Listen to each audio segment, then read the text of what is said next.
scary night, isn't it? With the murders and all, it's like right out of a horror movie or something. Scream 7 is less than 6 months away, ladies and gentlemen, so while we wait for some sort of initial trailer or teaser, let's talk about 10 things that this new installment needs to do. Now let's get into it.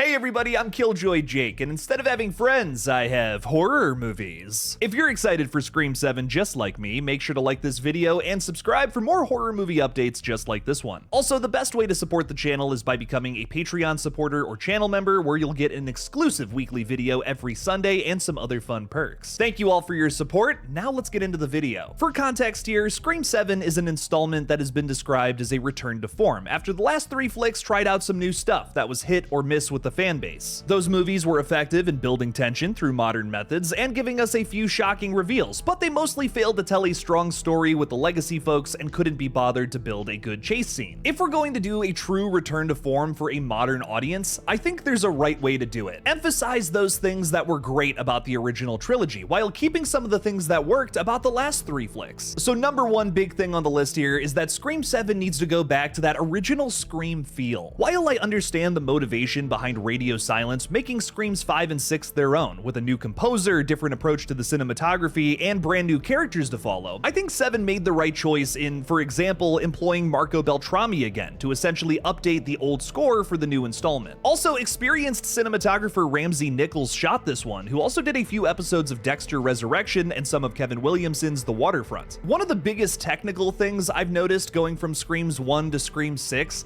is the way that the films are shot, the different kinds of lenses used, and the different kind of music. Most of the Scream movies are shot with anamorphic lenses, which gives it this wide open feel, where Scream 6 felt a little more claustrophobic because they shot on spherical. That really aided some of the scenes in Scream 6 though, like the ladder crossing and the bodega shotgun attack, but if you want to see Ghostface catching up to someone and ripping their guts out after a long chase, the subtle nostalgia of the old school is the way to go. Number 2, that opening scene needs to be fire. The best cold opens of this entire franchise offer up some great kills and a tease as to what this entry is going to get itself into. There's also usually the first clue as to who the killer could be. My favorite openings that do this well are the original with Casey Becker that lights the small town of Woodsboro on fire with panic. Scream 2 as well, with the psychological horror of getting stabbed at the premiere of a slasher movie where everyone thinks you're just faking it, bro. And Scream 6, where the wannabe Richie Kirsch fanboys are axed by the dude's real family. All of these scenes check off those 3 boxes. Gives us a nasty kill, sets up what's to come, and also gives us a clue as to who our killer this time around could be. 7 needs to follow suit. Also, don't do what Screams 4 and 5 did by just copying the opening of the original film, but sprinkling in some new details. Please stop doing opening scenes where it's a girl home alone at night and she gets a call from Ghostface. You're just never gonna top that Casey Becker opening scene. Number 3, use small town USA to your advantage. Many folks didn't love the setting of Scream 6, but I kinda love the way it was used. Scream in the big city simply has to be approached in a different way, as there's all kinds of new danger present. Where in Woodsboro, the horror is being caught alone in the middle of nowhere so Ghostface can have you all to himself, the subway scene terror of Scream 6 dabbled in the horror of having so many people around you who could do nothing to help. Some of them maybe didn't even notice Mindy was getting stabbed, or some of them didn't even care. It kind of taps into that same psychological terror of the Scream 2 opening scene that I love so much. Although it doesn't result in a kill, I don't think it needs to. It still builds terror in a really unique way that makes Scream 6 stand out from the bunch. But now with this being a return to form, we're back in small town USA. Not Woodsboro, because Sydney is never going back there again. We're in Pine Grove, Indiana, which is basically going to serve as the same kind of setting. That means we have to go back to the horrors of being all alone and getting a mysterious call from a silver-tongued stranger. Ooh. Number 4, and this is a really important one, this movie needs to respect Sidney Prescott's legacy. As of right now, and I really hope this doesn't change, Sidney Prescott has the coolest dynamic arc a final girl has ever gone through, bar none. I'll die on that hill. She goes from this shy, tragic teenage girl who slowly realizes she has to literally fight her proverbial demons, to then transform into a badass woman who is tortured by betrayal and her own lack of trust. Hardened over the years, however, she continues to fight no matter what. No matter what! die. This is why I think fans love this character so much and want to see her return for another story, but it could also be to her detriment. Some fans were disappointed that Scream 5 chose to just pull Sidney out of her happily ever after to avenge Dewey, but the goal of that film was to establish a new final girl for the franchise to be Ghostface's next target. There's a lot of criticism I hear towards Scream 2022 that isn't necessarily fair. I think we have to judge movies based on what they're going for, and that flick wasn't necessarily trying to do like this big massive next chapter in Sidney's story. It was more so about the Carpenter sisters, with the legacy cast kind of being pushed to supporting roles. Scream 7, however, totally different story. Where Sidney didn't really have a new arc in Scream 5, Scream 7 has to put this character through new trauma to overcome, or I may question why we're following her in the first place. Every Sidney-focused Scream film does this really well across the board. In 96, she lost her mother to the guy she was dating. In 2, it's the insensitive transformation of her real-life trauma into forms of entertainment. 3 hits on some of those same themes as well as agoraphobia, and 4 is the undoing of the third film's conclusion, a trusted family member betraying her to accrue fame. What new horror will Sidney be put through to then overcome? Scream 7 needs a really good answer for that. Could it be the death of a family member? Number 5, and this is certainly the most important thing on the list, the use of characters. This upcoming installment has the largest cast of any Scream flick with 1,000 recognizable names. I thought that one of Scream 6's biggest problems is that it had too big of a cast with so many side characters that only served the purpose of getting killed. That's why the mystery surrounding the killers completely fell flat on its face, in my opinion. Well, that and this line delivery. You fuck with my family,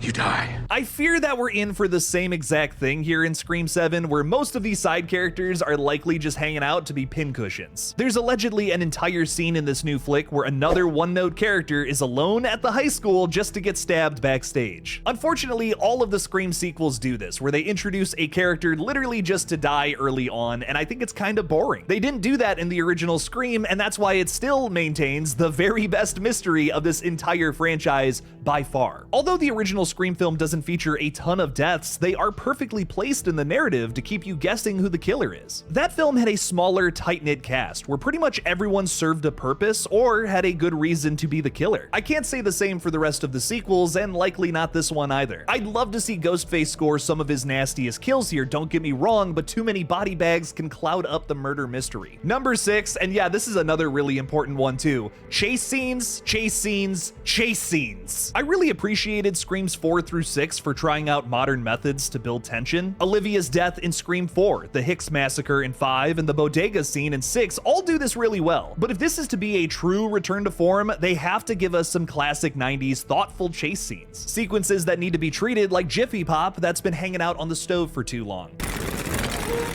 I want to use a modern film as an example of what Scream 7 can look like, but I do want to make it clear that I hate this movie. Like, I think this movie is a piece of trash that does one thing right. It literally does one thing good, but everything else about this movie is god-awful. Like a genuine waste of my time. The movie Sick from 2023 has one good thing about it outside of its brain-dead, stupid plot and obnoxious main character. A singular, effective Scream-esque chase scene. Parker, the worst final girl I have ever seen in a movie, crosses a lake on a raft as she's being chased by a killer. The slasher stabs his knife through the bottom of the raft, trying to poke our obnoxious protagonist, and even though the movie made me want to see this character die, I still found myself engulfed in tension here because of the way it was set up. Spoiler alert, this doesn't result in a kill, but it doesn't need to. It took its time to slowly marinate its audience in tension, which, like I said, is the only good thing about that godforsaken excuse for a film. How do you mess up a period piece for something that literally just happened like 5 years ago? Watch Ari Aster's Eddington if you want a good 2020 period piece movie. That one scene in Sick, however, is very thoughtful in the way it builds tension though. What this all boils down to is Screams 4 through 6 typically have like one scene where Ghostface is running after somebody,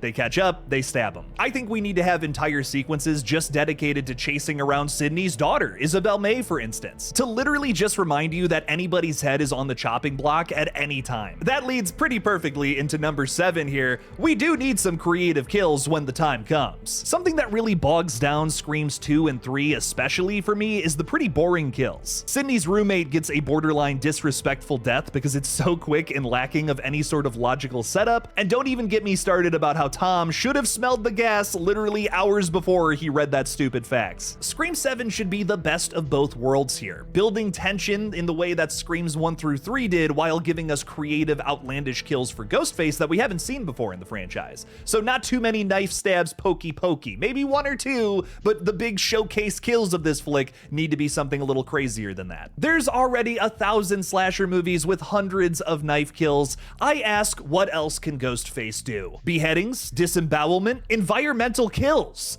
Give me some of that. Beheadings? Beheadings. Number 8, and this is such a frustrating ask, but a murder mystery with properly set up red herrings and an in plain sight reveal. Maybe it's just me, but murder mystery horror has been unbelievably predictable lately, which is like the last thing it should be. I was able to guess the killers in Scream 6, I Know What You Did Last Summer 2025, Clown in the Cornfield, and Hard Eyes in the first half, because one or all of the characters in Clown in the Cornfield's case had an extremely stupid line that gave the whole thing away. Literally in all 4 of those movies, it's the same exact situation. Clown in a Cornfield being the worst offender. Literally everybody says the same stupid line over and over and over again that gives away exactly what's happening here. A big note to the Scream 7 editor, if that's in there, just take it the out. We don't want it in there. That's a good place to start, but the best murder mysteries are the ones where the killer is so obvious, yet the rest of the characters have a compelling case as to why they were the ones who could have done it too. With Scream 7 having a buttload of characters, this is going to be a really tough thing to make happen. Easily my biggest worry for the film is that the majority of the characters here just exist to be meatbags, where blood is going to spray out of them and they're not going to serve any sort of purpose to disguising the murder mystery, which is like what Scream characters should be doing. That's a tough thing to do with like a typical murder mystery cast, which is like 8 to 10 people. I don't know how they're gonna do it with the almost 30 characters that are either lead or supporting roles in this flick. I'm keeping my fingers crossed until February 27th that they're able to make this grandiose story work though. Modern movies like Scream 5, Thanksgiving, and Bodies, Bodies, Bodies do this very well, however, and kept me guessing throughout. BBB especially focused on giving every character at this party a reason to kill our first victim. Not only was Pete Davidson's character an asshole to literally everybody here, but we also got a ton of setup that there's been history with these folks for literal years that could have resulted in one of them going out and killing the guy. If you know how that movie ends, however, they still found a way to do something really shocking and surprising. I loved it. Whoever the opening kill ends up being in Scream 7, it has to be someone that the killer wants dead. I haven't had a good reason to praise Scream 3 yet, so let me do that real quick.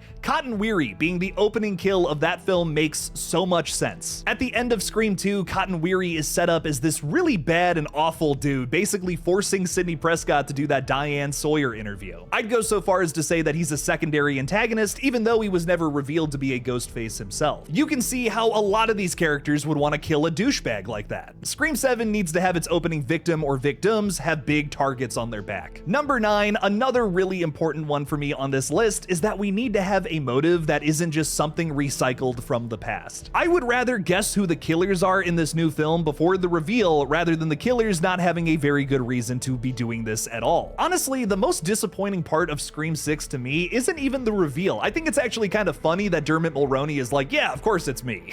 What sucks about the reveal is when they explain why they're doing it. They're the family of Richie Kirsch. You couldn't have come up with any better motive. This is just the Nancy Loomis motive all over again, but with extra steps. Also, making a previously unknown family member the killer is so soap opera. Stop doing this. We need motives that haven't been tackled yet in this franchise, and I think Scream 6 opened up the Ghostface persona to be applied to like literally anybody who could have a reason to kill. Give me a motive that stays consistent and relative to the topic at hand that this new Scream film is going to deal with. I've heard Critical Overlord talk about this one a few times, the idea that our killer literally just wants to be the Ghostface that takes out Sidney Prescott. Something as simple as that would totally work for me. Ghostfaces have tried and failed in the past, I'm gonna be the one to do it. And last but certainly not least, at number 10 is bring back the meta. Listen, Listen, I love this franchise. Scream is amazing, but it needs to stop sucking its own dick. Scream 5 rightfully celebrated Wes Craven and the iconic franchise he and Kevin Williamson created back in the late 90s, but it also featured a little bit of commentary on modern-day requels. Films like Halloween 2018 or Texas Chainsaw Massacre 2022 that ignored the other sequels stemming from the original to kickstart a new narrative. While that worked for me in 5, Scream 6 really only called back to nostalgic moments from the franchise's past. I was really hoping that flick would have something else to say about the modern state of horror, like the best movies in this franchise. I'm hoping with these rumors of AI commentary in the flick, Scream will broaden its horizons outside of the horror genre and just talk about one of the biggest threats to the movie industry these days. Showing your villain utilizing that technology vilifies it, so yeah, that totally works for me. Let's see if Scream 7 actually hits on that or not. That's my personal top 10 for Scream 7, but what do you guys want to see in this upcoming flick? I'm sure many of you are going to say Stu Macher being alive. You're wrong, but I love you.